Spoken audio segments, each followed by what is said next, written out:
Hello, everybody. Hello, we're getting started. Just gonna make sure that everything's good here. Let's see. That's the wrong one. That's the wrong one. Hey, you guys hear me? Yeah, That's Wario. good. That's good. We got Wario on deck. Let's bring this up. NVIDIA broadcast is half working. Like, it's giving me the feed and it's blurring the background, but it's not letting me select the camera so that I can adjust my gain. So I'm gonna be at the whim of the sun. Is kind of what we're at here. But I like that. Yes. It's my religion. Okay. I have the rundown. I need stream elements, and then we can get started. Papa Koss said in chat that it's Iron Maiden's the number of the beast's 40th birthday, and I just so happen to be wearing this new Iron Maiden shirt I got. Oh. How about that? Wrong album. This is a Power Slave album, which is great because that game I love is named after this album because it's got the whole Egyptian theme too. So cool. But yes, Number of the Beast, very good album. Look, Jeff, I'm not maidenless. You did it. All right. Yeah. All right. I see that the super chats are working. They're coming in. If you want to send a super chat, let me know. We should do that. If you have a question, I'll tweet. Nintendogs are going to talk about, and then in all caps, folders. Let me pin that. Funny. Pin. Yes, I'm tweeting too, and then we're starting, everybody. Thank you for your patience.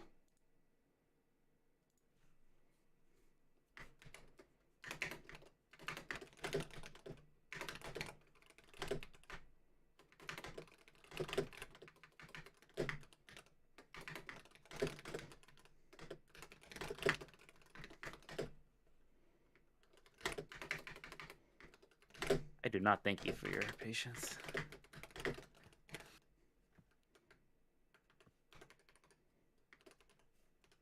Yeah, and it's going to be lit, Nix, for sure. It's going to be bright. It's going to be illuminated. It's going to be lit. All right. I tweeted. I am looking at stream elements. There is Uriel Delgado, so that's working. There's the rundown. There is chat. There's the button for me to hit. So I just got to hit. I do the countdown. I hit record, and then I hit the button. And I'm good, Mike. You ready? Second, I just got a message. What is this? Let me make sure I need a message too.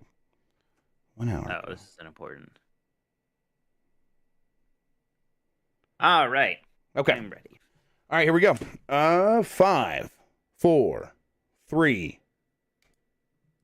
Hey, you guys hear me? Start cheering now! Yeah, let's get this over with. Yeah.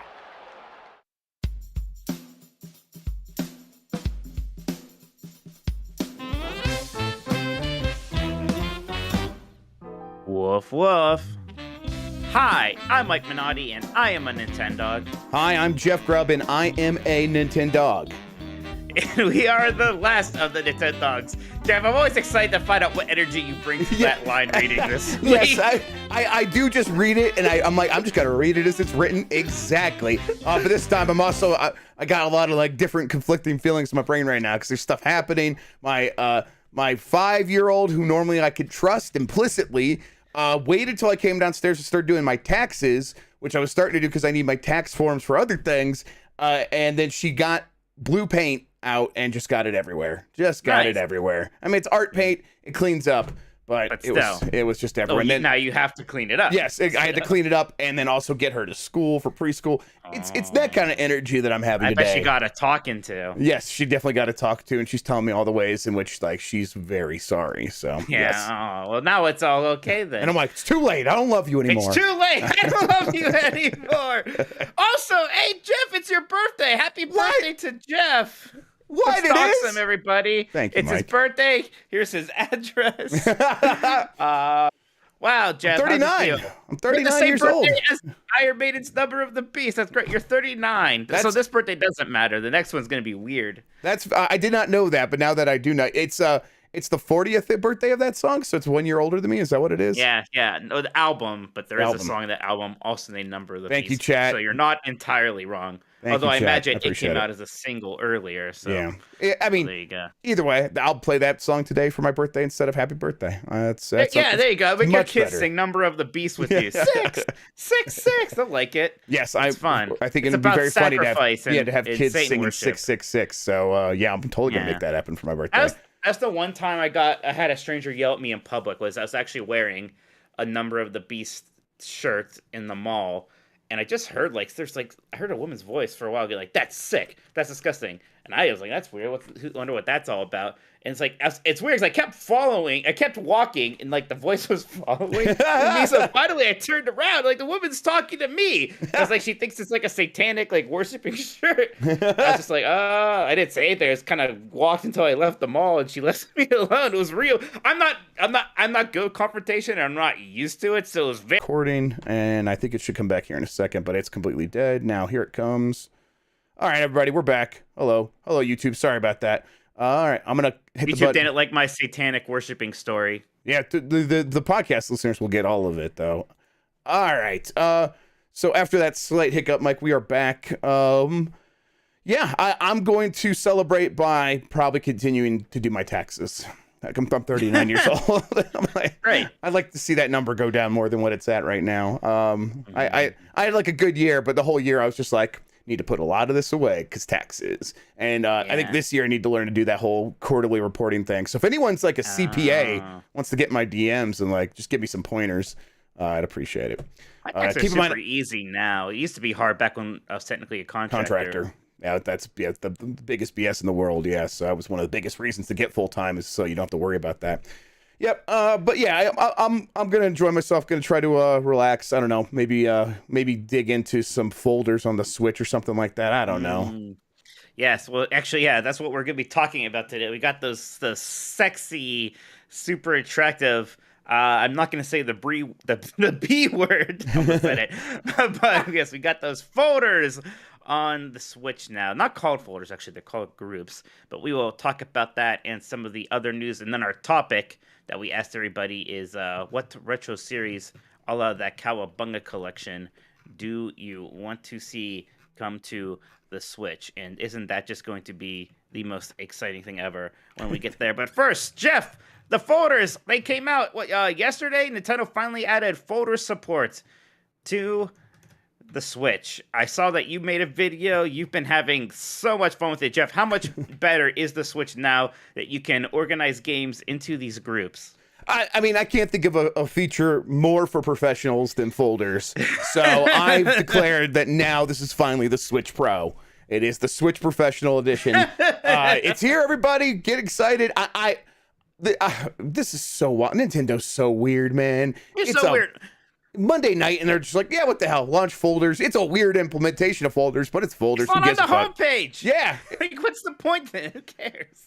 Yeah, it's like, it doesn't change anything about the organization of like how you are going to normally interact with your games. It's just going to be a thing that's off to the side. It's going to be for weirdos only. Only for people who are like, be for weirdos. Yeah.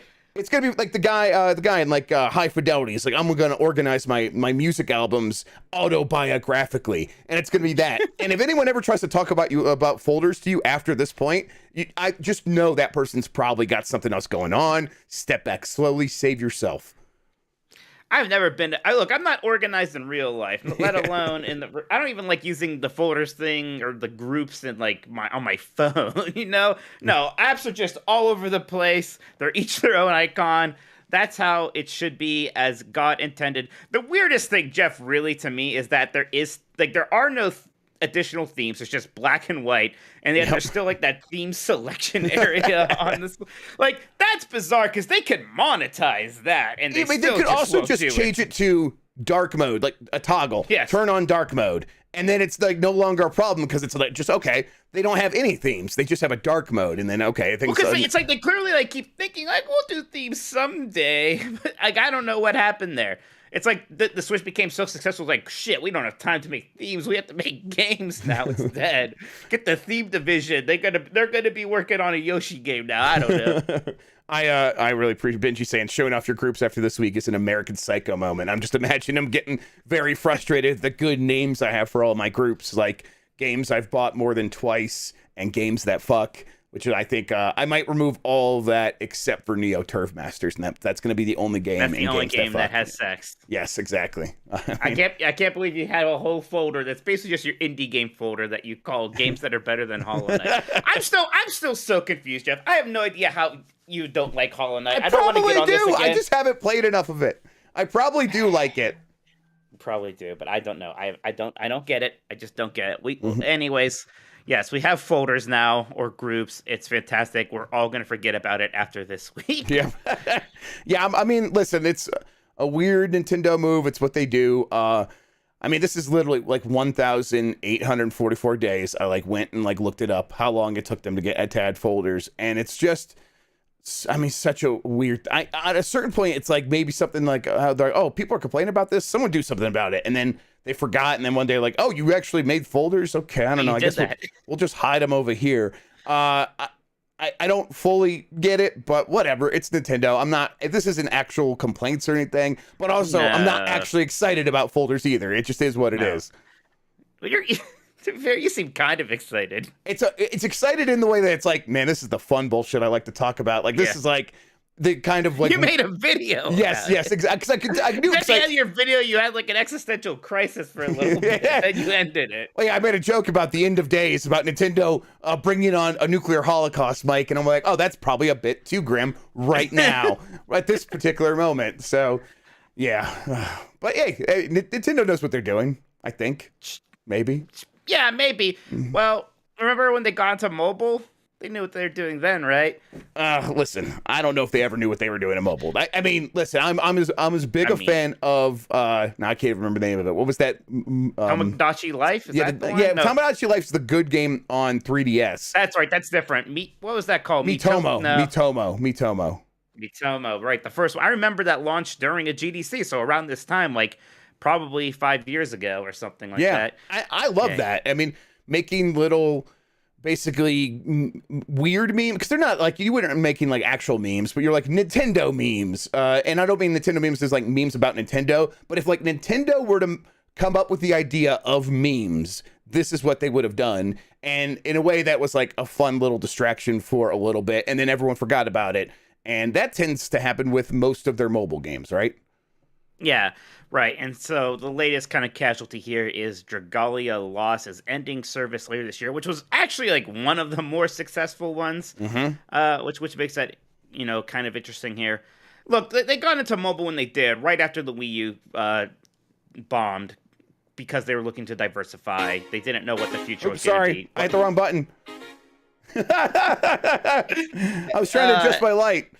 Yeah, so they didn't know what the future was going to be. So they're like, well, let's get into mobile, because that's a thing. And that was still when, not that the mobile industry has gotten any smaller. In fact, it's gotten bigger. But that was still when there was a lot of big AAA publishers like, yeah, we all need to get into mobile, obviously. Yeah. So it kind of made sense. Then it turns out the Switch was just a giant hit, and all the Nintendo people really just wanted to play their Nintendo games on the Switch.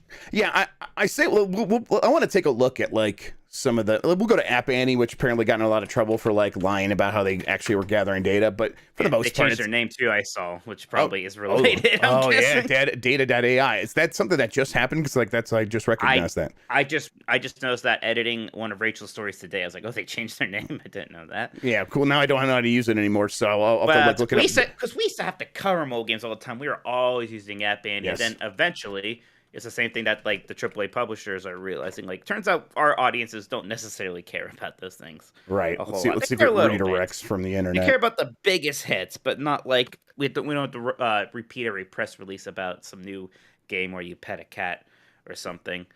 I imagine Fire Emblem Heroes is still doing well, and everything else is basically falling. Mario Kart is the one is probably I bet it does pretty fine. Okay. Yes.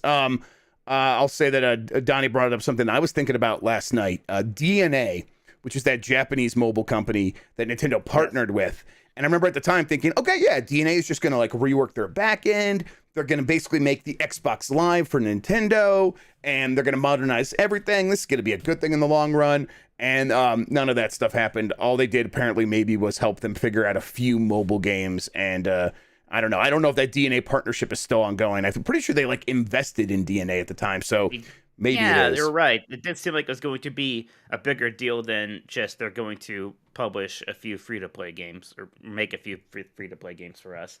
Mike, I don't think I ever really played Dragalia Lost at all. No. It was weird because it was basically just looked like, like everything else, at least there was some kind of novelty, like, oh, wow, it's a Fire Emblem game, but for phones, Yeah. Or it's the Animal Crossing game, but for phones. This was just a mobile game that happened to be, like, made by / endorsed by Nintendo, right? Like, it may as well just been only a DNA joint, as far as I could tell. Now, it was relatively popular. It seems like it did better than, say, Dr. Mario and some of the, like, less Yeah, right. That one that closed down really fast, yeah. Right. So I guess there was something there. But, man, it's weird because this is basically a Nintendo franchise, Jeff, that I'm sure is just going to go away forever. Yeah, man, that's it's got to be like one of the most recent Nintendo franchises that will just be dead forever, right? I mean, like, we're not getting another Hogan's Alley, almost certainly, right? But that's an ancient game from a different time and place. This is like a whole other thing. But yeah, I think you might be right. This is a Nintendo IP that has come and now gone. You're right. It's not like they're going to make the single player like console a sequel to it. Maybe they will. Stranger Things have happened, but it seems hard to see. So, I mean, are there any more mobile games coming from Nintendo, like new ones, Jeff? I don't. That's why I'm like trying to log into my data.ai account now, apparently, which I'm like, okay, I can't. It's not, the safe password isn't working because they changed their thing, and my safe password's like, this isn't the right website. Because I'm like, I do want to see like the staying power of, like, has Animal Crossing, whatever it is, the camp, Pocket Camp, yeah, has that like had a surge that we just did completely miss because we're paying attention to everything else? If it has, I could imagine them continuing to put out like one or two of these a year. And that's the one that felt like it should have been a mega hit. And maybe it would have helped if that actually came out like now instead of when it did, like a year and a half after the major hit that was, the Switch Animal Crossing. It seemed like it seemed like that was a series that really could have had a strong mobile version, and people didn't really care. One of their studios, one of their development teams, like, how they're numbered and stuff. We talked about that a few weeks ago. The number 10 or number 11, one of those is just a mobile studio, just a mobile game development studio. So right. That's still ongoing. I'm going to say they're probably going to keep putting out 1 or 2 mobile games per year. I don't know what's next. Yeah, I don't know. F-Zero probably. A game where you just click.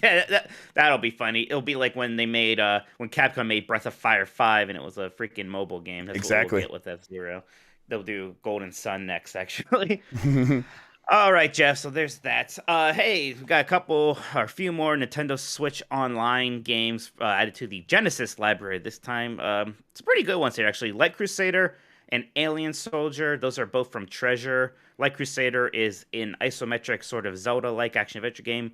Alien Soldier is a run and gun, kind of similar to their other Genesis run and gun, Gunstar Heroes, except not quite as good. It's almost too hard and maybe a little too nuts. It's mostly a boss rush.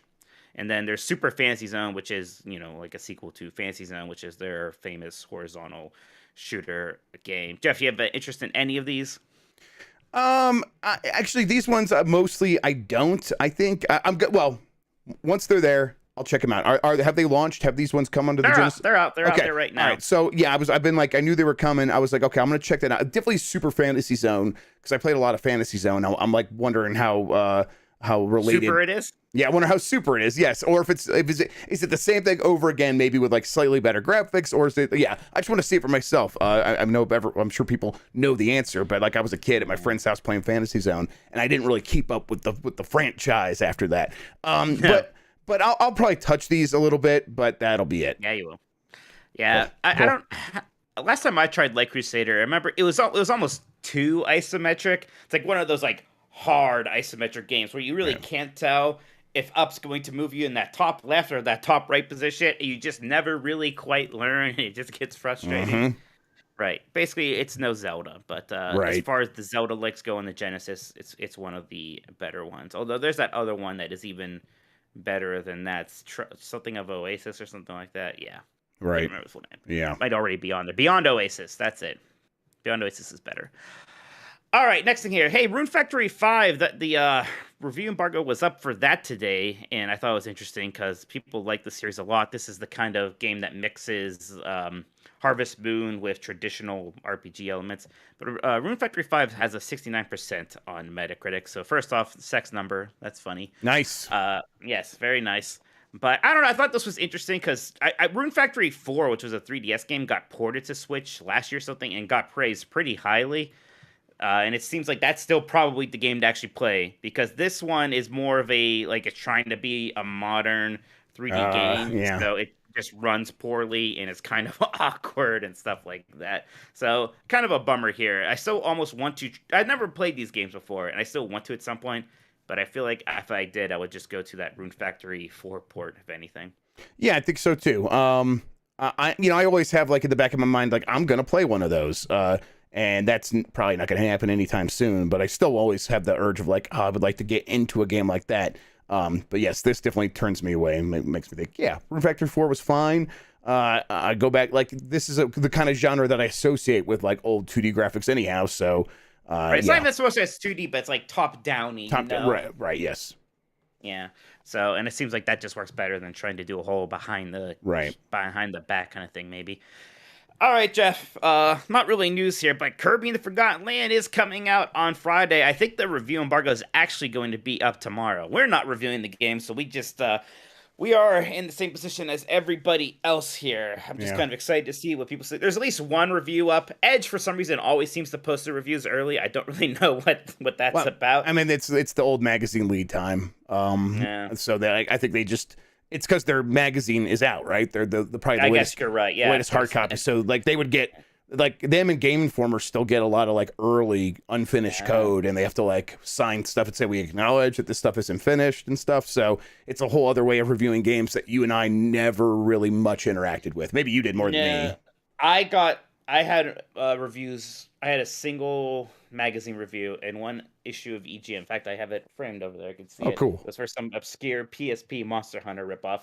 Well, it was cool just to see it printed with that. It was much more visceral. My parents actually couldn't understood what I was doing was kind of neat if I took them to a Barnes and Noble and over here, look, see, here I am. Mm-hmm. You're like, right. So in that sense, it's neat.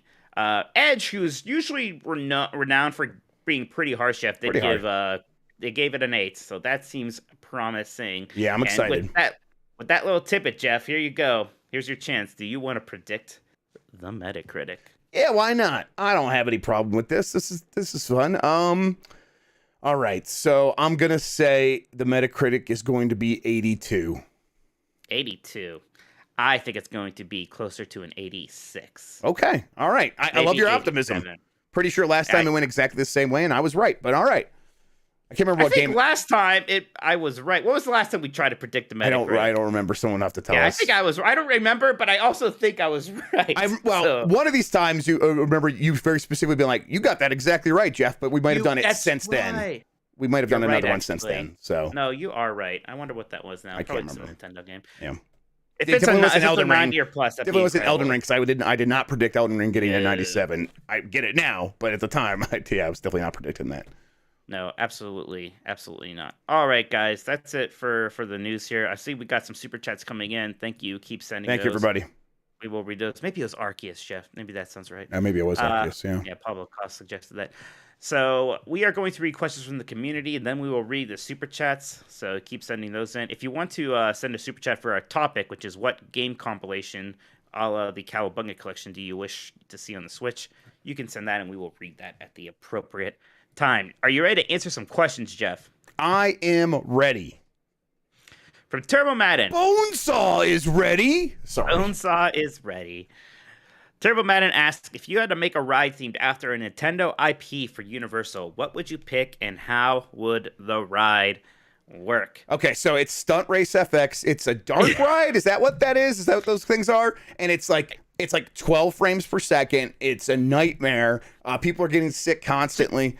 Oh, so basically, like Mr. Toad's Wild Ride is what you're imagining Yes, here. exactly. Yes, sure. I've never been on Mr. Toad's Wild Ride, but yes, exactly that. So in Shanghai Disneyland, there is a Pirates of the Caribbean ride that's like a much more high tech version with these like boat vehicles that can kind of move all over the place. Like they're not just like on like a track going slowly down a river. So I would use that technology to make a Wind Waker themed ride. Ooh, that's is what good. I would do. That's good. And if you're not worried about spoilers for a theme park in China, you're probably not going to go to. Look up a ride through of the Chinese Shanghai Pirates of the Caribbean ride. It's pretty incredible. Dr. Turbo Sus asks, since Mike likes to pretend, let's pretend there is a trade market for IPs in the video game world. What IP should Nintendo trade for, and what IP would Sony or Xbox get in return? For example, Nintendo sends F-Zero to Xbox and gets Banjo. Huh, that's interesting. Yeah, it's kind of thing where I like have to like think about it for a while, but I'll try to come up with something offhand. Yeah, I'm trying to think. I'm trying to think like between PlayStation and Xbox, what should Nintendo get first? Right. Like, what would they want? What would they want from it? Like Banjo seems to make the most sense for Xbox. So what? I'm trying to think PlayStation now. I think in his heart, Shigeru Miyamoto's always been extremely jealous of Jumping Flash. I was just about to say Jumping Flash. Yes, Nintendo should get Jumping Flash. Nintendo could do so much good stuff with Jumping Flash. Yeah. Like, keep it like make it a first-person platformer with the bunny HUD, which is always like the bunny like Electro HUD. I mean, Metroid Prime was basically kind of like Jumping Flash in some weird ways. Anyways, If definitely the jump has a lot in common with it. Actually, it feels very jump has similar. They're both like you jump and like the camera starts kind of panning down. Yep. They both had paint controls. They're actually it's just like the one's more of like a fun shooter thing, right? And more of a platformer. And that that would be great. What does Nintendo ship to PlayStation for Jumping Flash though?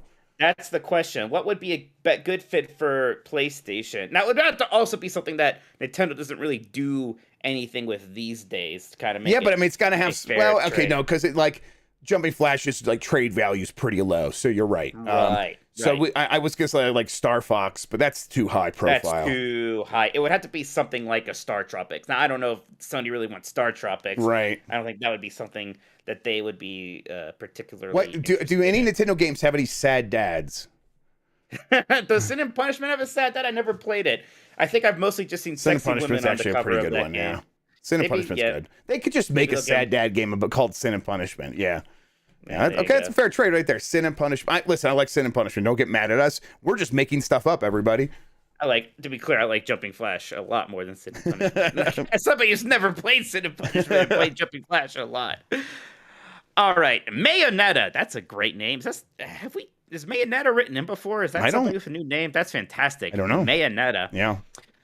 Mayonetta says, Dear Nintendogs, I was going to ask you which is the most delicious bird, but remembering that's a Nintendo podcast, I'll instead ask you which of these tastes better. All right. Gold Duck, Billy Hatcher, or that baby penguin from Mario 64? Bonus question, what sides would you serve with this avian delight? This is disgusting. Well, first off, Billy Hatcher seems to be more of a human than a chicken. I bet that meat's I bet there's a lot of fat on that meat.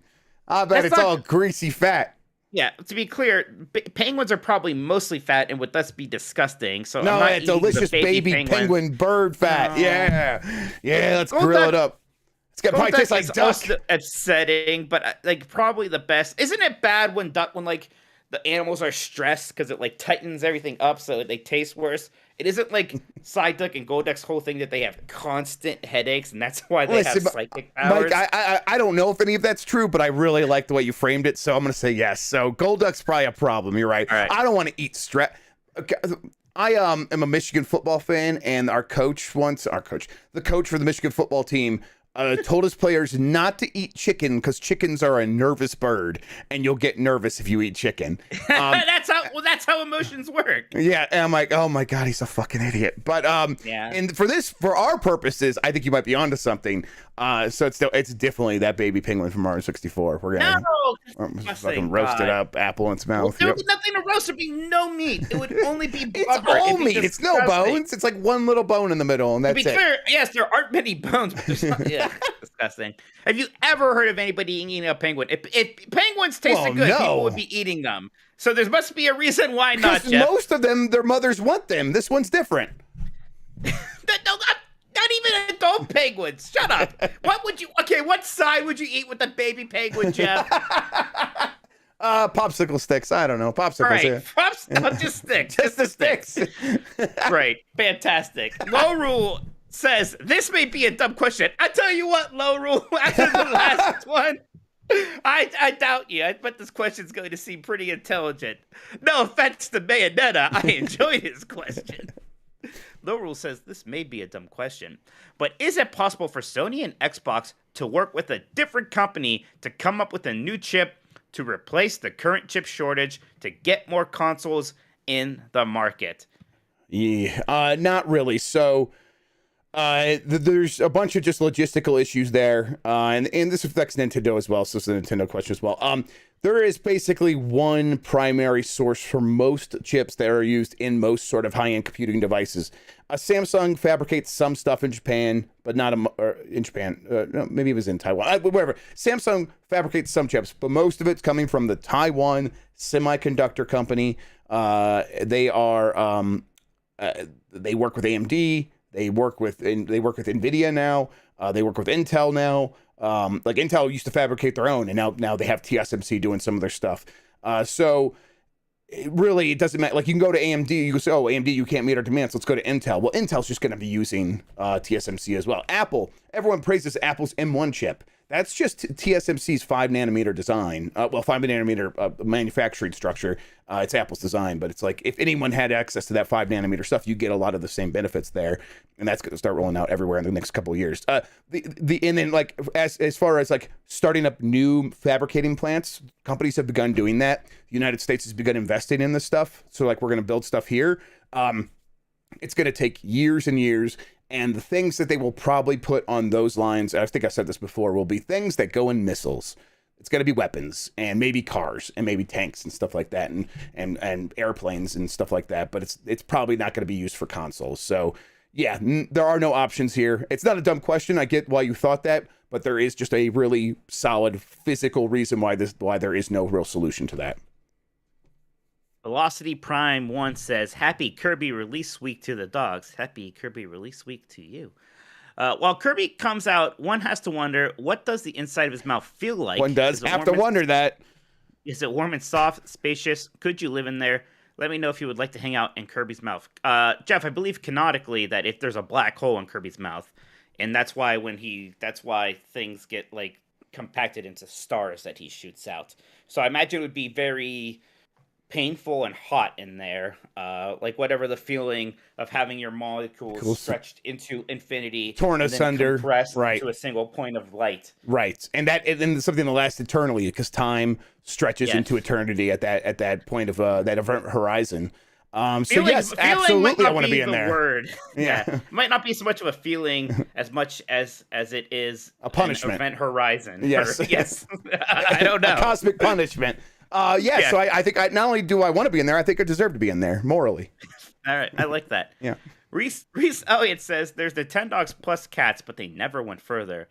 Where's Nintendo donkeys or Nintendo chickens? If you could make a Nintendo animal game about any critter, what would you choose? I would do Nintendo Seaman, and it would just be a sequel to Seaman, but with random, weird, out of place, fun Nintendo elements too. Like it's still mostly a creepy game with fish with Japanese people's faces, like talking to you about how they want to take over the world or something. But also, you can play fetch with them. I like that it was Nintendogs plus cats. Like the cats weren't even good enough to Nintendo. Yeah, they're like, you're not good enough to be Nintendo cats. Like I'm a cat person, but Nintendo was like, nah, it's Nintendogs and I guess cats too. That's pretty funny to me. But yeah, Mike's answer. What Mike said is exactly what's going to happen. Well, apparently there's like a whole genre of hamster simulation games in Japan. I just learned this watching Ant Dude's video about Hamtaro games. So, those Hamtaro games were good, right? Did Game Freak make any Hamtaro games? No, Next Level Games made one. Okay, that's what it was. Yes. No, not Next Level. That's not right. That's wrong. The Mario and Luigi people, whatever. Alpha Dream. Alpha Dreams someone else did, and they made it for the Game Boy Color, right? They made the Game Boy Advance one. Okay, there was or or there was a Game Boy Color one and a Game Boy Advance one made by the same people, and then Download that ROM Alpha all the Dream time, and made I a still second never Game played Boy it. Advance one. Yeah. But they are published by Nintendo. Like if you go in Smash Brothers Brawl and you look at that list of every game published by Nintendo, like Hamtaro games are listed in there. Exactly. Okay, that's right. Yes. Okay. Obama says, "What are your guys' thoughts on the performance of Kirby? I feel like it is less graphically intense than Breath of the Wild, but notice enemies' animations went to like 10 FPS when they were more than 10 feet away." That's like a trick that we see a lot in Switch games. Arceus does that quite a bit, right? Elden Ring does that for me when I set it to like some of the stuff to low. Yeah.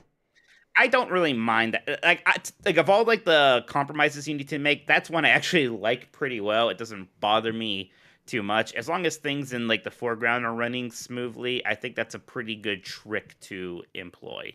Yeah, it just feels sort of like that foveated rendering trick a little bit. Like, yeah, you might actually be looking right at it, but foveated rendering is the thing where they track your eyes and they make wherever you're looking look really good, and wherever you're not looking becomes kind of fuzzy, and they let it they use like fewer polygons and stuff. And it's something that I think was PSVR 2 going to use that? I think PSVR 2 is going to use that, but you don't have to track eyes to be like, most of the time people aren't going to be looking off into this background. They're going to be dealing with the stuff right in front of their character. So why not? And and to me, that almost feels like part of the way the eye naturally works being simulated a little bit. So I like that trick as well. In terms of its overall performance, though, I'll wait until it's out and I can judge finally, because I feel like basing on the demo isn't exactly always fair. We'll seemed see. fine in the demo though. I didn't recall having any major issues with it. Yep. I don't recall it being at 60 FPS. I feel like it's probably a 30. I think it was 30. But I think so, but it was like a nice solid 30. Mm-hmm. Beefhammer asks, "Is F-Zero X now the best racing game on the Switch, or does that still belong to Cruisin' Blast?" Man, F-Zero X might be the best racing game on the Switch now. Yeah, it might be Mario Kart. Yeah. I think I probably still like Mario Kart the best, but F-Zero X is very good. F-Zero X is probably definitely like the best sci-fi racer. I mean, Fast RMX or whatever it is that came out on there at launch. Yeah, that's pretty good, but it's no F-Zero X. But few games are F-Zero X. Jedi Moss says, "Is the reason why Nintendo keeps adding seemingly basic features into their operating system years later because their operating team consists of one lonely intern who has to program all these features in as punishment for their sins and punishment?" Yes, I like that, so I choose to believe it. That makes sense to me. Yeah, it definitely gives off those vibes, right? When we get updates like this, it's just one guy slowly working away, and everyone's like, "Oh, you got something new? Okay, I guess we'll put it out there." Yeah. Pinball Jr. asks, "Are there any games you're waiting to play or give a second chance on an upgraded Switch in a couple of years? I'm waiting to play No More Heroes 3. No, I don't do this. I don't wait. You don't do this. I sometimes do this. I don't really know if, like, on the Switch, if there's anything like this runs bad on the Switch, so maybe eventually be good. Maybe Rune Factory 5, right? Maybe that'll be really good on a Switch Pro or Switch 2 someday. Maybe it'll run a lot better. Yeah, I mean, I guess maybe the second chance, but like, no, it's not really a second chance. I'll be like, oh, well, I'll want to see what this game looks like now on this better hardware. Like, I'll do that, but I'm not going to wait for a game for it to like run significantly better unless it's broken. If it's broken, then yeah. Hashtag justice for Rachel Bob says, no, wait, so on Jeopardy, that's funny you say hashtag, because that's what she didn't get points for, because she didn't say the full name of... You didn't either. Oh, no, you got it out of order. I didn't get points either. You got it out of order, right. There's that Fire Emblem game, Tokyo Mirage Sessions, hashtag FE, or Sharp FE is what it is. It definitely would not be hashtag. That would have been wrong too. Yep. Yes, you're right. So, and she didn't... Now, to be clear, if she still got those points, she still would have lost to me easily, because I'm a genius. Don't spoil it, Mike. Tell people to subscribe and go check it out. Yes. Spoiler, I'm going to win all of them until the end of time. I'm bringing in a ringer for next month. Everybody, don't worry. Don't worry. Bob says, "What's the point of folders if you can't even pin them to the actual home screen? If anything, it's even less convenient and hidden behind another menu." Yeah, I don't think there is much of a point to them. I don't know. I mean, to be clear, it's not like it's something they hyped up anyways or whatever. They did just drop this thing, so it's like, I can't be mad, but it does seem silly. Yeah, exactly. Retfall says, "For Mike, Jeff was really hyped about the Gunk last year and found it quite not there. What was your most overhyped game?" I think like something on that level, because I don't think like Jeff was like super hyped about the gunk, and it just kind of disappointed him a bit. Something on that level for me would probably be like Octopath Traveler, just Yeah, like that based sounds on the right. pedigree of that developer, like something that seemed like it was gonna be my jam, and I just wasn't really into it at all, to the point where their next game, Triangle Strategy, I was just like, I don't really want to play that. I think I know what it's about, and as good as it looks, it's probably not really my thing. Winnie says, in the latest GamesBeat newsletter, Mike says CD Projekt Red can't afford another flop. Ooh, he reads my newsletter. Yeah. I'm in charge of the GamesBeat newsletters now. If you guys want to subscribe to that, it probably makes Yeah, sense. subscribe to our newsletter. Yeah. Yeah, Also, subscribe to the newsletter. also Reggie's going to be at our Gamesby event, so if you want to come to that, That's right. we Yeah, were supposed to told mention say that, and I completely forgot. Yep. Yeah, we'll be talking about more when we get Yes, we closer. will. But Reggie is going to be there. I wonder who's talking to him. Why isn't it one of us? I think it's Danny Pena from Gamertag Radio. Yes. Yeah. Danny's great.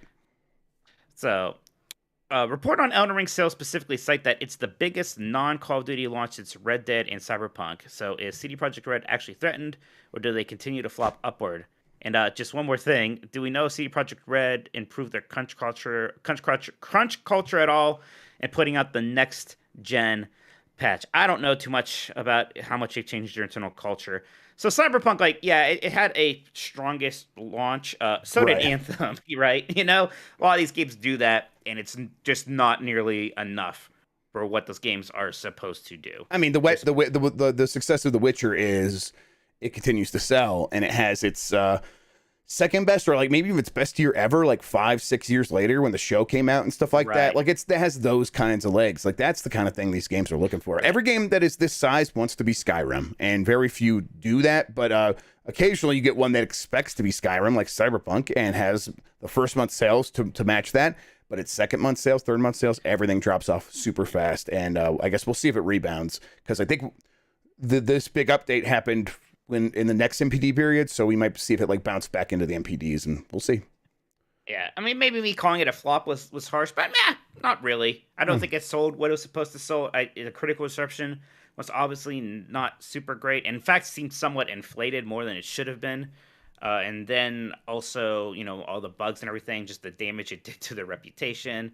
Like they were clear, like they seemed like a studio very much on the rise before Cyberpunk came out, and afterwards it was like, oh, maybe those guys actually aren't all that great.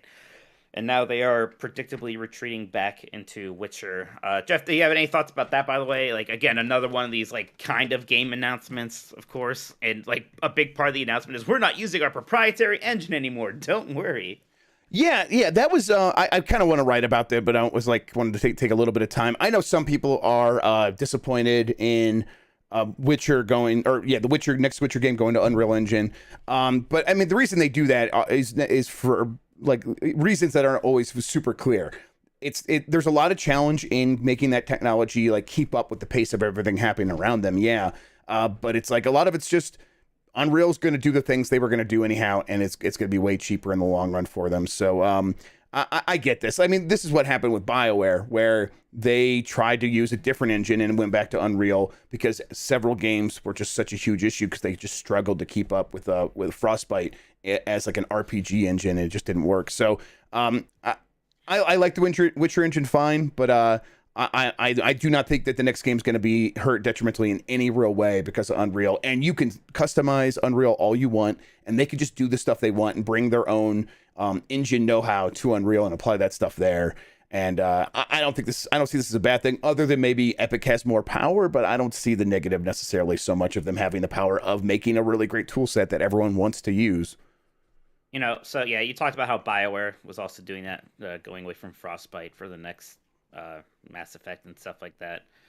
And I know Unity just published some things about some big stuff coming to their things too. Mm-hmm. Are we going to see less and less of these proprietary engines going forward? Yeah. It's going to be even more of a Unity/Unreal show. Yeah, it's going to be mostly Unreal, I think. Yeah, and then Unity's going to try to find their what feels like more of a niche going forward, whatever. And then yeah, I think a lot of these other companies are going to be like, we will build engines when it makes sense, but for the most part, we should probably just use Unreal. They've structured their payments in a really fair way. Let's just take advantage of that. And it just like bands don't make their own guitars, right? A band doesn't go and like, okay, I'm going to invent a new guitar every time I want to write a new song. At a certain point, everyone just starts using the few companies that make guitars. And it's the same thing in the movies. There's a few companies that make cameras. And in games, there's going to be a few companies that make engines, and games are going to be so complicated that it would be silly to do anything other than just use those engines for the most part. It's kind of the natural way of things. Octo asks, I thought everyone knew and loved Stanley Tucci. I guess I was wrong. Sorry. Yeah. Sorry. I love him. I want to be very clear. I love the Tooch. To make up for this, here's a question Mike will hopefully enjoy. Disney is fed up with Square Enix and is teaming up with Nintendo on a hot collab. What Nintendo property would you like, or what Disney property would you like Nintendo to turn into a game? What style of game? Which team should make it? Remember that Disney also owns the LucasArts game. So I'd give the Monkey Island or Grim Fandango franchise to the Mario Luigi Superstar Saga team, just like what those characters would look like as gorgeous sprites. Well, I have bad news about the Mario Luigi team. They've been destroyed. They don't exist anymore. That sucks, man. That was bad form by Nintendo. It really was throwing them under the bus, especially like at a time when they could use all the studios possible to make games for the Switch. That was a premature, weird decision. Yeah, I mean, it's like, I get it. That company was independent and ran out of money. But why did they run out of money? Because they made a game for the 3DS after the Switch came out. And it's like Nintendo should have looked around and been like, all right, let's figure something out. We'll figure something out instead of letting them collapse. Just a bonehead move. Right, yeah, the whole Bowser's Inside Story thing. A game that didn't really need to be remade. If you were going to remake it for the Switch at least. Right. A lot of those games did the same. Like that Metroid game did the same thing. It kind of like suffered a little bit for coming out late. Samus Returns. Hey, Pikmin, all those late 3DS games did pretty poorly. WarioWare Gold didn't sell very well because yes, exactly. And it's like only a couple of companies like took that real punishment, and only one of them closed. And it's like Nintendo should have recognized what was happening there. So, all right, what Disney properties would I want Nintendo to turn a game into? What style of game? I'm trying to think of if there's anybody at Nintendo I really think is a good match for the Rocketeer, but I'm not really coming up with anything there. Maybe the Sin and Punishment people can make a Rocketeer game, but I don't know. I haven't played it. Treasure? You mean Treasure? Treasure. Does that who makes those games? Treasure? That's not really Nintendo then. Pretty sure, yes. Yeah. So, gosh, I don't know. It's hard because because there have been so many good Disney games, and they're all like made by like Capcom and or other things like that or whatnot. Well, who made that? Do you have an idea? Who made that like vertical platform shooter game that was like that looked like the Rocketeer? Dark Void. Right. Yeah, that was wasn't that Platinum? It was published by Capcom. It's Airtight Games. That's right. Name of the that was studio. when Capcom was doing the whole we're making Western style games push. Like they did that in that weird Bionic Commando reboot, and a lot of them weren't like bad games, but they did not do very well. And that was when KJ Inafune had to like leave the company, stuff like that. Yeah, I don't know. I would want Nintendo to like make a game about just being at Disney World and like make it like almost like a Zelda game where you could discover secret paths and stuff, and something like that would be cool. Because Luigi does that thing where he shoots plungers everywhere. For some reason, I'm thinking of Darkwing Duck. Maybe kind of next level, make a Darkwing Duck game. That'd be fun. All right.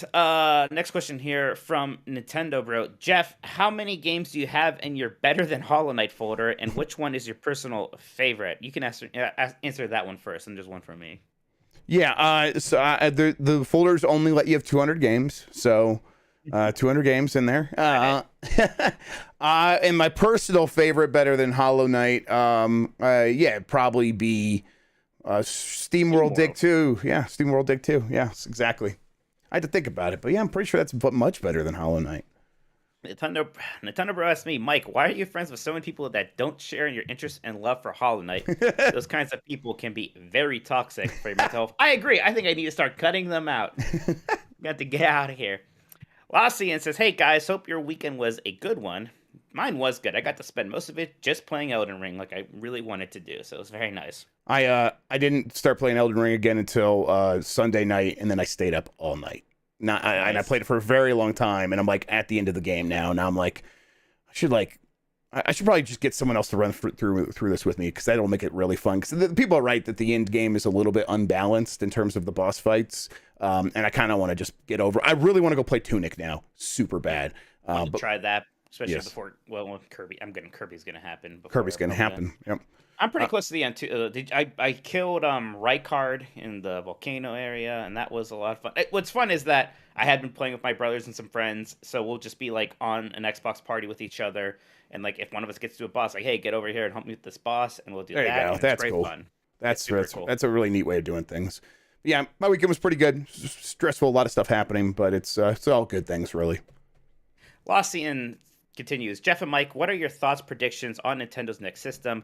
Will it have a new gimmick? I don't know if it's wishful thinking or if it's just like, actually makes sense, but it has to just actually be a Switch 2 because they're going to want it to be backwards compatible with the last Switch. There's clearly no reason to add any gimmicks onto it. Like all the gimmicks they threw onto the original Switch did not matter very much at all. All the motion control stuff, all that weird, there's like an AR sensor thing on the one Joy-Con. Yeah, there's like the IR camera. Yeah.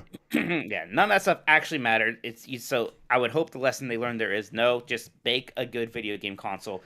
But it's Nintendo, Jeff. Like, there's probably going to be something stupid about it, right? I think that it's okay to have the stupid bullshit as long as it does not get in the way of the stuff that matters. That's what most of their great consoles do, right? So like the Game Boy Color had an IR receiver on it or whatever, and you could like put it with other Game Boys and trade stuff, but it just didn't get in the way. So it's like if you never used it, it was another thing where like, oh man, and it even has an IR receiver as you're reading the side of the box, and you get very excited about it. And it's part of that forced obsolescence that companies like to use to make you feel like, well, this new thing has an IR receiver in it, so you got to get it.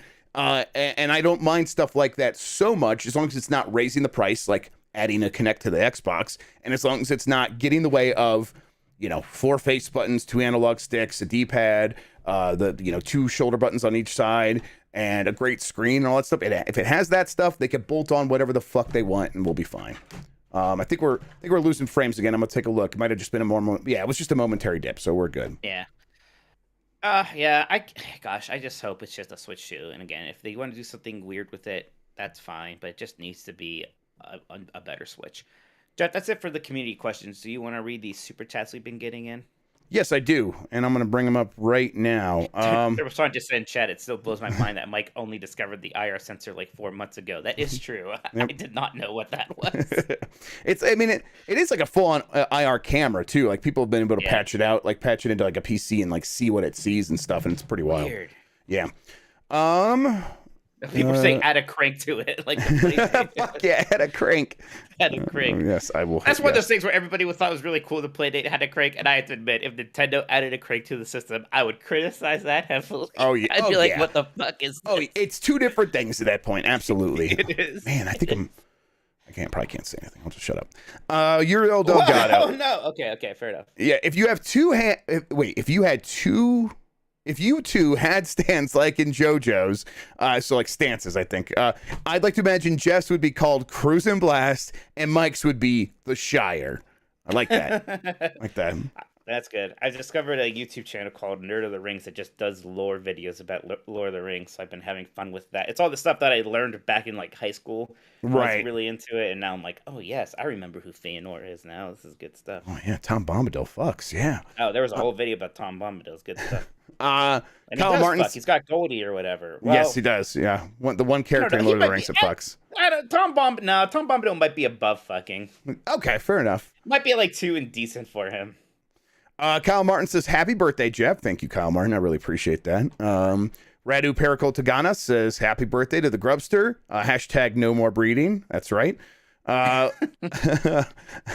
Lost Boys Gaming. Do you think Hogwarts Legacy comes to the Switch natively with some upscaling like Fidelity FX, or will this be a cloud version? Everything suggests it's going to be a native version. I guess I don't know for sure. It's going to be so funny if there's a native version of Hogwarts Legacy on Switch. Yeah, Kingdom Hearts 1 has to be a cloud game. Yes. And I get that, like, the reason that those Kingdom Hearts games are cloud games is because they want to save money. That's not a real excuse. Everybody wants to save money. Yeah, they should be criticized for that. That's where you should be criticized. Yes, yeah. Yeah, of course. Right. But they can save money and just send us like a 3D pop-up picture book of the game too, I suppose. But like, officer, I murdered him because I wanted his money. Oh, okay. Right, exactly. Don Otaku, I don't see the hate for them. You have the Talk about main the folders. Okay. Yeah, so I'll read the full thing and then I'll explain. I don't see the hate for them. You have the main screen for recent games, and then all apps has your groups. It takes 3 button presses to get to them. So listen, yes, I don't hate this. It's just I'm not going to use it. And I might have used it if it was on the main screen. And I know it's just 3 buttons. UI Yeah, sense is 3 buttons can be a lot in the modern UI sense, you know. Yes, especially when we know how to do this. You just you long press on the thing, and then you move it over on top of the thing you want to make a folder. And when you do that, it makes a folder, and then it's just there. And then that's that.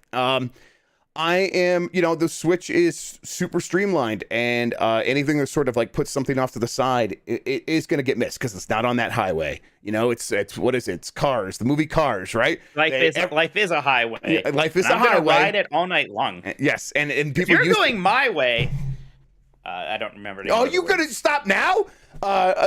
People used to travel Route 66, but then they built a highway, and now everyone's passing up the town. Oh, it's the bypass, and the cars get sad. Right, and your cars are gonna get sad over in your groups folder, which is where I keep all my Cars video games. Obama, the super chat. Thank you, Obama. Happy birthday, Thanks, Jeff. Obama. Happy birthday, Jeff, from Papa Obama. Wow. We all love what you do and appreciate the community you and Mike have built. Thanks. Give my love to Michelle. Yes, thanks, Obama. Yes. All right. That does it for the super chats, though. All right, Jeff, here is our topic. What retro series, a la the Cowabunga collection, would you like to see a compilation on Switch? Jeff, do you have an answer for this question? I saw Turbo Sean prompting people to give answers last night, so I started thinking about it then. And I could not come up with an answer. So, actually, I did think about something right then, and I'm like, I don't know if this is necessarily in the spirit, but it is the thing I do think I want, and it maybe it encompasses maybe too many generations, but all of these games I think are retro now. I would like one that is just the entire Excite series, and I would like to see Nintendo sort of take ownership over that brand and be like, just call it the Excite collection or whatever, and have Excite Bike 64, Excite Trucks, Excite Bots. Excite Bots. Yes. Is it just those 4 games? I think it's just those 4 games. There might be one. Never made a Game Boy Excite Bike? That's weird. There might be something else, but like I shut up, Turbo Sean. But I think that would be like a pretty good collection, and I would like them to then use that as a springboard to make new Excite games, of course. But I also just kind of want them to like acknowledge that this is a series that has a one continuous lineage and should be recognized as such. I think that'd be really cool. Wait, what's Excite Bike World Rally for the Wii? What the hell is this? Oh, it's like a download game. Yes, it's like and it's like online multiplayer. I think they made it for the Wii. Yeah. Okay. Yes. Yeah. So there's 5 Excite games then. Okay. Interesting.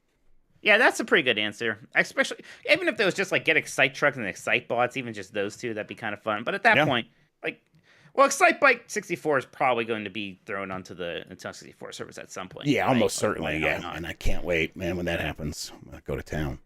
Mm-hmm. My answer is actually the Rocket Knight games, which I like a lot. Mostly because that's like a basically very close to Rocketeer. It's Rocketeer adjacent, right? Mm-hmm.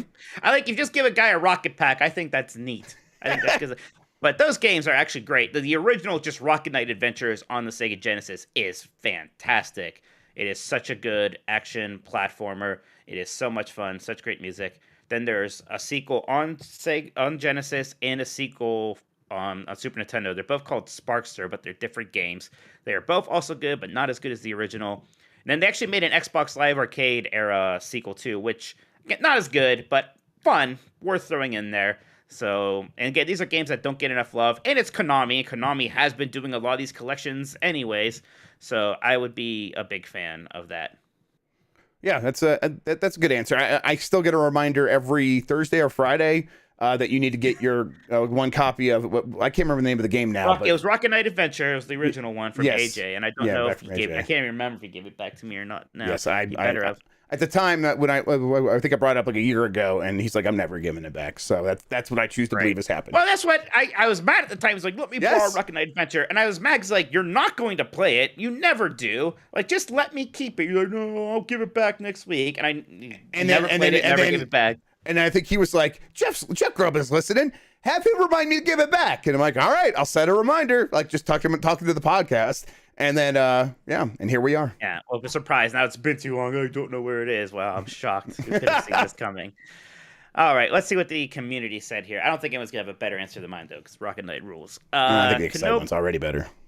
Kenoble says, Kenoble, why is it Kenoble? Kenoble says, Legend of the River King, a small fishing RPG from Natsume. The Game Boy titles are currently available on 3DS, but I would buy real money to get them on Switch. People do like these games, Jeff, and Yes. I never played them.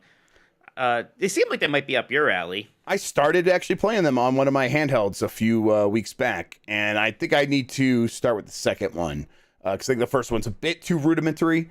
But I would love to see an updated take on this whole concept. A fishing RPG would be, I think, fantastic. I think that's what I need for my RPGs, and they need to be like mashed up with either some sort of sport or some sort of manual labor. And then I think I could like, I'm like, oh yeah, or Mario, exactly. Well, Mario's a plumber, so that still counts. Hey. Yeah, I think that'd be really cool. I want to go back and really try one of these games though and see if I can fully get into it. But I liked what I played; it was fine. Pablo Costa says, it's not too retro, but we need a Geometry Wars collection on Switch. They need to just put a Geometry Wars game on Switch at all. Microsoft owns that now, right? Or something? Who owns? Yes, Microsoft owns Geometry Wars. Yes, that's great. Actually, I really hope they should just make Geometry. I mean, I guess they don't have loading screens anymore because of the SSD. That's a bummer. It's not a bummer, but I would love to have Geometry Wars just be the playable thing. Yeah. Yeah, I remember like that when it was like the first big game, Xbox Live arcade game. Huge, yeah. Was going nuts. I was going nuts. It was awesome. It was a fun time. Courageous McBasketball says, Legend of Zelda, Wind Waker, and Twilight Princess double pack, please. It counts. Those games are nearly 20 years old. It counts. Yep. It counts. Alex says, Pokemon Coliseum and XD, Nintendo / Game Freak have a weirdly dead track record for the older Pokemon titles coming to virtual consoles. But these ones in particular deserve to come back.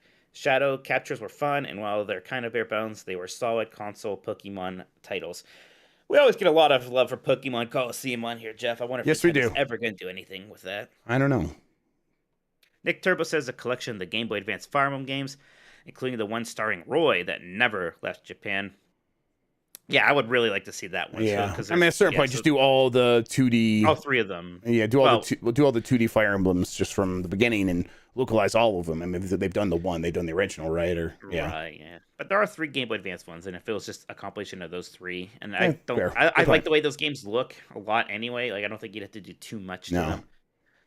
Dr. Turbo Sus says, Alex Kidd, Miracle World is available as an individual title, but Shinobi World, High Tech World, and others are not. And please let us ignore the generic-looking aberration that they turned Miracle World into with the remake. Nobody wants that. Jeff, I've never been a big Alex Kidd fan. I got to be honest. It's because they're bad. Well, this is a Nintendo podcast. We could say that. I think Shinobi World's supposed to be good. It's a Sega Master game, but I never liked. I never liked the other ones very much. Turbo Man says, easy, a collection of the Wario Land series. Ooh, Give very us all good. the mainline games from Wario Land to Wario Land Shake It. Heck, even throw in the Virtual Boy Wario Land. Throw it in. That's mandatory. It better be there. Without the red filter to make it visually consumable. Okay, if they better at least enable the red filter. Make it an option, because I was playing that on the Steam Deck, and it was great. I can't imagine playing Wario Land Virtual Boy without the red filter. Yes. But really, I want to play Wario Land 2, 3, and 4 on the Switch very badly. Yeah, these games are all great. I really want to play Shake It. When I look at Shake It now, I'm ashamed of myself for not actually getting that back in the day when it came out on Switch. I did that on the Wii. I did that with so many games on the Wii where they would come out and I would be like, I don't know, I'm just not excited about playing games on the Wii. I'm not going to do it. I just wasn't. And you're right. Yep. So I skipped them. Yeah. I think I was like, even then, I was like, this is disgusting playing these games on this giant HD TV I have. I think, right? Like, they all looked bad. They looked real bad. It was kind of rough. But, like, like Wario Land Shake It has, like, gorgeous 2D art that looks, like, significantly better than any other 2D game Nintendo usually puts out these days, to be honest. Yeah, true. So, I really want to play that. VJ Incoming says, probably a weird answer, but those humongous entertainment games, on Switch recently had me feeling nostalgic for all the educational games I played as a kid that my mom actually offered to buy for me. Carmen Sandiego, Magic School Bus, Treasure Mountain. Oh, Treasure Mountain. There was a whole series of those. There's like, The one was Treasure Mountain adjacent, but you were scuba diving instead. Like I could still see the box art. You know what I'm talking about? Mm-hmm. Yeah, I like think there's the so. Treasure Mountain. The guy is like the guy's just going up a cliff, and he's got like his walking Okay. stick. Yeah. He's wearing Totally. red. Yes. You know exactly what I'm talking Yes. Yeah. about. It's like yes, Games it's in my rule. brain. Yeah. The Magic School Bus games were also those were pretty fun for some reason. Like there was one all about rocks that I had, and you could like do like this fake scrape test on the thing. He continues, these games are absolutely not made for people like me these days, but I'd still buy them for the novelty of remembering simpler times when I was unaware how awful the world can be. I take a collection of any of these series. Yeah, that's a realm of nostalgia I actually need to jump into as the old CD-ROM educational games. Those were pretty Yes. fantastic. Those were a lot Early of fun. CD-ROM games. Period. I think it's time for a revisit. That early Sherlock Holmes game, the FMV one. I'm like, Yeah. I need to go play that again, real bad. I remember I had a Nickelodeon Are You Afraid of the Dark like game that was a Myst knockoff, but it was I think it was Are You Afraid of the Dark. I guess I guess you would call it more of a what was the scary Myst? Seventh Guest? Yeah, it's like a Yeah. Seventh Guest knockoff. My favorite one was Oregon Trail 2, which was like the CD-ROM sequel to Oregon Trail, so it had a lot of FMV and stuff. Mhm. Oh, it was great. I loved it. Wildfire Alex says, honestly, this was a hard one, but the retro series that should get a collection on the Nintendo Switch for me is the Kirby series. It's already one of the most storied franchises in Nintendo's history. There's a ton of titles in the Kirby catalog that can easily be thrown together for a special collection. We already received one for the Nintendo Wii during the series' 20th anniversary, so why not make a unique and special set for the 30th anniversary this year, except with a lot more entries, even the 3DS ones. In my dreams, yeah, that would be pretty fantastic. Actually, and you're right. We did get that decent collection on the Wii, so why the heck not? Even if it was just the quote unquote mainline ones, that'd be a lot of fun. Mayonetta says, "Here's an idea. What if Nintendo put out some sort of online collection for their Game Boy, Game Boy Color, and Game Boy Advance instead of just sitting on them until the heat death of the universe? What if you did that, Nintendo?" I think that'd be nice. But remember when that was like the rumor that was absolutely going to happen was the Game Boy and Game Boy Color games? Yeah, I still coming to feel like it's Switch? probably going to happen, but it's like obviously something got mixed up because that was not next. It was N64 was next. So I don't know. I wonder how they introduce this stuff into Nintendo Switch Online because I don't think they can hold back. Like Game Boy and Game Boy Color can't only be in the more expensive tier, right? So I don't know. I mean, maybe it can. I don't know. It's Nintendo. It's Nintendo. Revan says Brood War 64, let's go. So he's staying on brand. I like that. B Papa says, I like to see Adventures of Lolo get some love. Jeff, you know these games? I'm aware of them. I think I might have seen like an old video game TV show that was like all about tips and tricks, and they talked about here's some cheat codes for Adventure of Lolo, but I never played it. This is like HAL Laboratories, like before Kirby. In fact, Yeah. Lolo and Lala, except they're Lolo Lo and La La La, because Kirby's original name is going to be Po Po Po. They show up as the bosses in Kirby's Dreamland and in a lot of subsequent Kirby games. They're the ones that push the blocks they have to eat and shoot back at them. Tell you what, if we weren't talking Anyway. about video games, I would have thought you just lost your mind. All the things you just said. I lost my mind. What? You remember, because his name was supposed to be Po Po Po and La La La la La. la la la la and po po po. Okay, I'm like, are you See, singing some German house music? What is happening? This is why I'm good at video game Jeopardy and you have negative money at the end of it. Anyways, B Papa continues. Every Saturday morning in the video store, I spend way too much time deciding which NES game to rent, and the Lolo games would never make the cut. Finally got to play the original on NSO a couple years back, and it was great. Would love to see the others get a shot via collection or Nintendo Switch Online. Maybe Nintendo should give Sony Lolo. Maybe that's what they'll get. There you go. Jesse says, I want to see the old light gun games at bars / back of arcades where you shoot off the ladies' clothes come back. Okay, Jesse. Whitney says, Jeff mentioned it, but I would like a collection of superhero side-scrollers. That Avengers game was fun. The X-Men game would be cool. There were so many Batman, Marvel, Spider-Man games that could be their own collections. It was a rare breed, Mike. I recently saw like a full-scale Spider-Man side-scrolling beat-em-up that was only in arcades. And I was like, wow, that looks great. I would have liked to have played that. That's another thing I want to do is not just go back to early CD-ROM games. Go back to like games that only had arcade versions and start emulating those and spend some time with those. There's a lot of Sega Super Scroller arcade-only games that I want to spend some time with. Yes. In fact, gosh, I was just watching a YouTube video on it was on a Hook, like side-scrolling beat 'em up that I never knew existed. like based off the movie with Robin Williams, and it looked super fantastic. You can play as like Rufio, Hook, or a couple of other The Lost Boys. Oh, that sounds it looked great. amazing. I mean, super cool. anything it's with Rufio. Rufio's the coolest character of all time. I was like, I had no, like I played the Hook game that was like on Super Nintendo was actually really good, or at least pretty good. So, and this looks great. I want to play that at some point. I want to get like one of those arcade one up or something, beat 'em up cabinets, just so I can like hack it and put every beat 'em up ever on it. I talked about it before, but the big one is that Golden Axe Revenge of Death Adder, which is like the actual good Golden Axe game that never came to consoles. Velocity Prime 1 says, this is tricky because of the NSO situation of has either the games you want or the possibility of it. But here's an idea. What if we bundled up all the retro versions of Tetris, NES, Game Boy, 64 DS, and the weird spin-off versions like Hatris. Man, Tetris DS was great. Wet Tricks. Oh yeah, give us Wet Tricks. Give us 3D Tetris from the Virtual Boy. It's Tetris, but it's wet. It was pretty wet.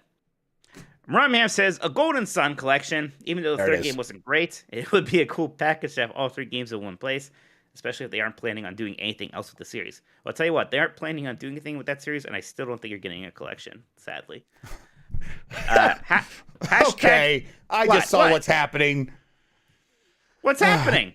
Like Winnie's answer. Did you see what it? Are you just ignoring it, or are you just okay? Because you see how they phrase like it was a rare breed, Mike.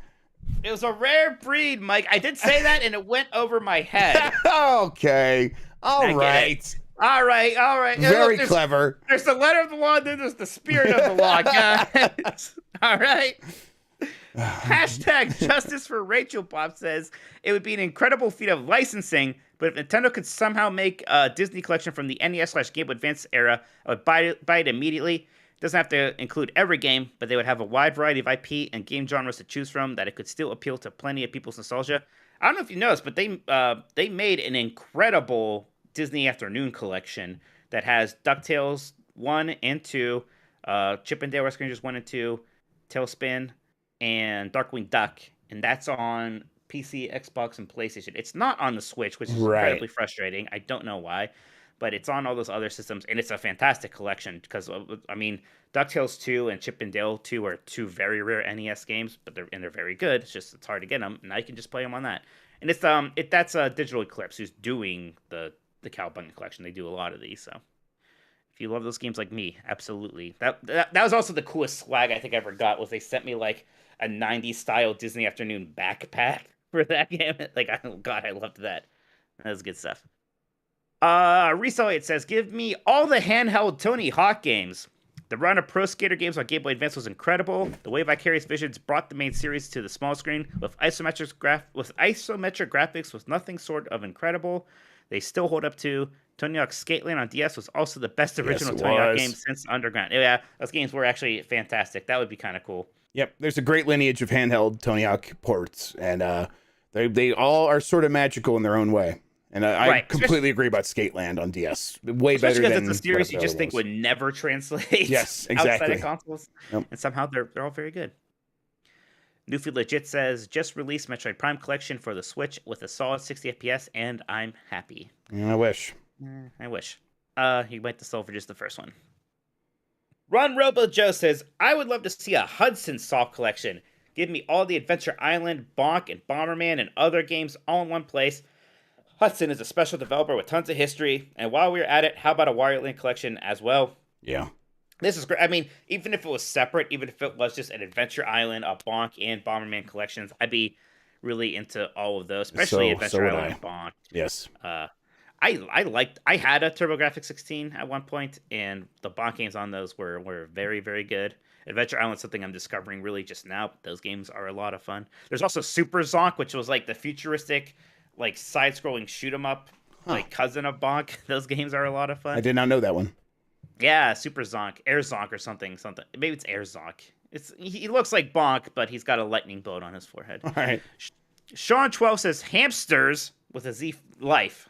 Top tier. Is this like that Hamtaro game? I don't. Maybe it's like probably a Ubisoft game. It's got the Z in it, like Baby's Life. You're right. Yeah. Matt Rare Monkey says, he just posted a Bubsy emoji, so he wants Bubsy. See that you transcribed it here as Bubsy emoji. Yeah, well, I was like, well, I don't know. I can't just post it in there. Well, which Bubsy's supposed to be better, the first one or the second one? No. I kind of want to play Bubsy 3D again. I had that game. I played it more than it deserved. Bubsy 3D was one of those ones you're like, after Mario 64, you're reading the magazines and you're like, oh my God, we're finally getting more 3D games. And then you kind of like look even like slightly close at the screenshots, the tiny ones in magazines. You're like, man, that looks bad. That looks real bad. They seem like they're separated by decades instead of months. Yeah, it's like a big rectangle Bubsy, and then like, you know, the next month or whatever, they'd get the review, and they're like, this is total trash. This is like 1 out of 10 game. I'm like, man, all right. Fair enough. Yeah, I gotta try playing it. I mean, or I could just go to Bubsy3D.live or whatever it was. Yes, that's right. That fan version that is like a museum. Like, take controls aren't always bad, but it was incredible to see people try to use take controls in 3D platformers. That was always interesting. Obama says, would love to see a collection of the Donkey Kong 94 style games. That might be annoying because it branched off into Mario and Luigi, but I've always loved the low stress puzzle games. Yeah, maybe like just if like Donkey Kong 94 and the first Mario versus Donkey Kong would be pretty good. Yeah. Low Rule says, put the goddamn Oracle games on the eShop if you don't plan to remake them. Those bad boys play just fine how they are now. It'd be neat if they just did like a Capcom Zelda collection, like those two, and Minish Cap. Why the hell not? Gerbear says, Micro Machines, unquestionably the best multiplayer racing game of the 16-bit era. 4-player perfection, racing on a toilet seat may be a bit overdone in video games at this stage, but I'm still of the opinion that Rim Runners is the best toilet seat track in any video game. Go on, name one that's better. I cannot. We're saving it for our tier list of toilet seat tracks in video games. Jeff, I was always kind of biased against those overhead isometric racing games like this. Yeah, you're a bad person, I know. Rock and roll race. What? So you weren't. You're a better person than me. You like those games. I do. RC Pro-Am is great. See, I couldn't get Turbo Off-Road or whatever it was. Yeah, I like a lot of them. Apparently one of like the best surprise games of this era is that Biker Mice from Mars or something. Yeah, I remember hearing good things about that. I never played it. Yeah, might be worth checking out someday. Turbo Nap says, I want a Harvest Moon collection with all the Game Boy Advance and Game Boy Color games. I know I played the Game Boy Color one a lot. Redfall says, I would like to see a Baten Kaitos collection on Switch, even though I'm not big on its card battle system. Also, Xenosaga collection, but apparently Bandai Namco already tried, and according to them, porting those 3 games are not easy. Reed can't just have cash grab budget. Nintendo should acquire those 2 IPs from Bamco since Monolith Soft developed both. Man, I'm having a hard time imagining Nintendo with the Xenosaga. Xenosaga is such a weird thing, man. That is such a PlayStation 2 game, you know? Yeah. Turbo Giga64 says, I think it is a crime that there isn't a Gunstar Heroes collections on the Genesis. A collection of the Genesis and Game Boy Advance games. It's only 2 games, Sega. Just do it. Yeah, that'd be pretty... I've actually played the Game Boy Advance one, and it's supposed to be, really good. So, I would like that. Nintendo Bros says, I would love to see a collection of the Atlas Game Boy Advance games, Summon Night, Swordcraft Story 1 and 2, Riviera, The Promised Land, and Yggdra Union, Will Never Fight Alone are all excellent titles that should be very well served as a collection on the Switch. Jeff, which of those is your favorite? Yeah, I'm a big Yggdra Union, You Will Never Fight Alone fan. You know me. Nintendo Bro, I'm with you. I'd like to play these I games. never stop talking about Yggdra Union. Yeah, you never shut up about it. Yggdra Union. You never fight alone. I will never fight alone because that's what Yggdra Union taught me. I'll get through it eventually. We'll Never Fight Alone sounds like something that like a Soul Calibur character would say after winning in Soul Calibur 1, like kind of poorly translated. Like it also sounds like a college activism group that's like trying to make campus safer. Which heck, go for it. It's like one of the things that like a year 1 Latin student would poorly translate into like Latin and get tattooed on him. Yeah, exactly. We'll Never Fight Alone. Yes. My one friend teaches Latin in college. And I'm so sorry to hear that. Every time like there's a Latin thing in wrestling or in video games, he gets very frustrated. I bet. Even just like he went to see the Uncharted movie with me, and the ring it says something on it, and he was just like, that's not how you would translate that. So Turbo Sean says, I'm gonna cheat this week and bend the question a bit. I like to see Capcom finish what they started and put out legacy collections for the remaining Mega Man subseries, Mega Man Battle Network / Star Force, and Legends. Battle Network's 20th anniversary products are simply on hold thanks to the pandemic, and the misadventures of Trombon's source code was found in active status on Capcom servers during that huge leak. So hopefully I'm just willing to plant products into existence faster. P.S. Riddle me this, Nintendogs. What do these Game Boy Advance, DS, and PlayStation 1 games all have in common? That's right, inaccessibility. Thanks to Nintendo and Sony, y'all fucking suck at backwards compatibility nowadays, making all these collections necessary in the first place. Now, excuse me, while I could do some crimes on my Steam Deck just to play my favorite game again. Yeah. I was thinking about crimes the other day because I was watching this one YouTube channel I like. I'll have to find they are, but they did like they finally did their thing where they talked about all. I did it again. I'm sorry. Jeff, what are you doing? I'm trying to go to my profiles to fix my light, but I forgot I went to a different Wi-Fi network. So then I hit the next profile button again. But on one of my menus, the next profile button is the intro music, and it's never been a problem before right now. And I have messed up, and I'd like to apologize. You know what? That just gave me a chance to find this YouTube channel. Austin SV did a video comparing all the different versions of Final Fantasy VI, including the new Pixel remaster. And I just got mad and frustrated how there still isn't a definitive version of this game. They each have their own problems, and the Pixel remaster, despite being like brand spanking new, so has plenty of its own problems and unnecessary changes. And it really does seem like the best way to play Final Fantasy VI is to just get the SNES ROM or the Game Boy Advance ROM and then patch them, or at some point even just patch the Pixel remaster to make it better, make it look more like the original. So like even now, like yeah, it's wild that we're still having to just like fix these games for them. But yes, whatever, I'll do it. Luckily other people are doing it, and I just download things. Right. All right, Jeff, that is it for the answers here. Do you want to read any more super chats that came? Yeah, I do. While I'm getting that up, what's next week's topic? Next week's topic is going to be in honor of Kirby and the Forgotten Lands release. What is the best Kirby game ever? So we are all going to. I got some research to do. That. I'm going to play some Kirby games this week. I know what your answer is going to be. I know, I do too, but I still want to play some Kirby games. Yeah, maybe you can find a way we can play Superstar together. That'd be great. Yeah, okay. Yeah, sounds good. Okay. I love Superstar. From Supernova. It says, what? It's your birthday? Happy birthday from Middle East, Jeffrey, the boss of the internet. Thank you very much. I appreciate that. Look, Jeff, the whole world's coming together. Yes, finally. Finally. Wish you a happy birthday.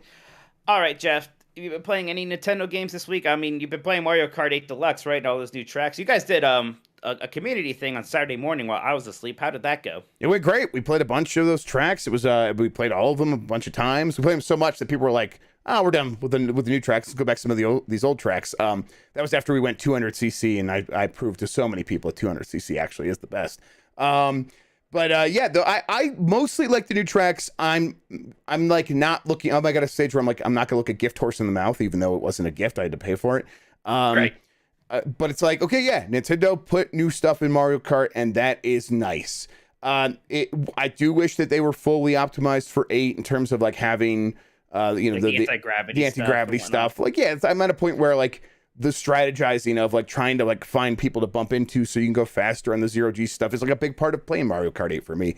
But still, it's nice to have new tracks. Some of the tracks are very good. Some of them are okay. I think that Paris level is too confusing for me because I'm like not someone who like ever like learns where to go. I'm just always reacting. And that one's different every time. Kind of neat though. Yeah, I get it. Like it's cool to try something there. Oh, absolutely. I'm not really even complaining about it. It's just like it's tough for me. I always end up like making the wrong turn because like, oh, that looks like it's open, and then oh no, it's over there.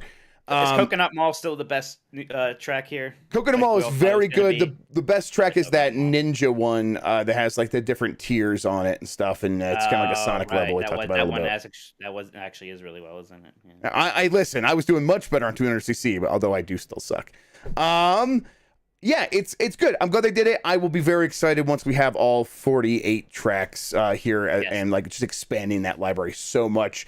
And at that point, we'll probably still be doing our Saturday like we've already been doing it for a few months now. Like I could see us still doing it like 2 years from now, or whatever. And now just having so many tracks to choose from every time, and not feeling obligated to just pick the new tracks and just but like having a lot of them that are your favorites and stuff.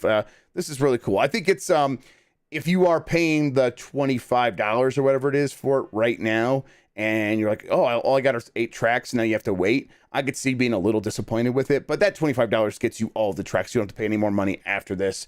And if you have that $50 tier of Nintendo Switch Online, there's no reason not to check this stuff out. It's good. Have you seen the supposed leak of the rest of the tracks? I've heard that it happened. I didn't look. Just tell me, is Koopa Beach on there? Did we get confirmation of Koopa Beach? From what I recall, Koopa Beach was on there. I don't know, be a spoiler for some people, but I'm also not super sure. So hey, I mean, I don't know. Jeremy G just sent super chat saying, "Jeff from 1st to 8th Grubb." Is that your nickname? I mean, it happens a lot. It's like right at the end of the race too. Yeah, usually it's like always. I'm like I was streaming it too, so people could like just see like, you know, being first. And a lot of times it was my own mistakes because it's the way I play Jeopardy, right? Jeopardy, I was like, I'm gonna go for 1,000 because I got to catch up or I got to like try to stay ahead of the curve or whatever. And I make big bets, and a lot of times they don't pay off, and that's how I race. And so I'll try to make the best turn as possible. And then you ever been to Vegas, Jeff? Hey, I've very specifically not gone gambling for this very reason. Yeah. So yeah, I don't know. I was having fun, even though many times I was going from first to last. Yeah, I was playing that too. I just played by myself though. Actually, I sometimes like play Mario Kart more by myself. I like it. Yes, I like playing by myself too, as well, especially trying to get that 200cc perfect cup. Yeah. Yeah, but besides from that, just like, because I don't want to start anything big because I know Kirby's coming, and like basically whenever I'm in between games, I just keep plugging away at Donkey Kong Country 3. That's been my thing. I've been getting close to the end of that one. I've been liking that game a lot. That game kind of gets some flack as being the worst Donkey Kong Country on the SNES, and people know that it was the B team who did it while like the main guys were working on Banjo and Kazooie and whatnot. It still is very good. I'm still liking it a lot. I think I might like it more than the original in some ways. It just does some fun stuff. So I think it's worth checking out. People haven't played that one for some reason because 1 and 2 get all of the hype. But that's it, Jeff. I think we're done for this week. Sorry, I was like looking up Koopa Beach, and it's like someone from on Reddit posted this thing of like you could see Koopa Troopa Beach from Sunshine Airport if you like get on the railing and look out over the airport. There's an island, and it's just the Koopa Beach level, and I'm looking at it, I'm like, oh my god, that is. Just gonna start trying to drive there. Yeah, I'm gonna try to drive there. Let me in. All right, let me just make sure I'm gonna hit the right button this time. There we go. Yeah. There you go. Yes, well, that was a good time. Don't forget, next week, the question is, what is the best Kirby game ever? We'll be back on Friday for GameSpeak Decides. You can find me on Twitter at twitter.com/Koto. Jeff, what's up? I am Jeff Grubb on Twitter. Join our Discord, discord.gg/GameMess. If you want to get into the secret channels and watch our Jeopardy game, that is still just hidden for people who support the channel by going to patreon.com/GameMess. I believe that we will probably have some big news to announce with that pretty soon, and some big plans for expanding Game Mess and doing more. I pretty sure I will be moving closer to Mike, and I think the idea will be do more stuff in person and build out. I'll have enough room for a studio, so I think I'm going to build a studio down there, and yes, like at least once a month have Mike out there and do something in person. So help us out with that, everybody. We'll see you later. Bye.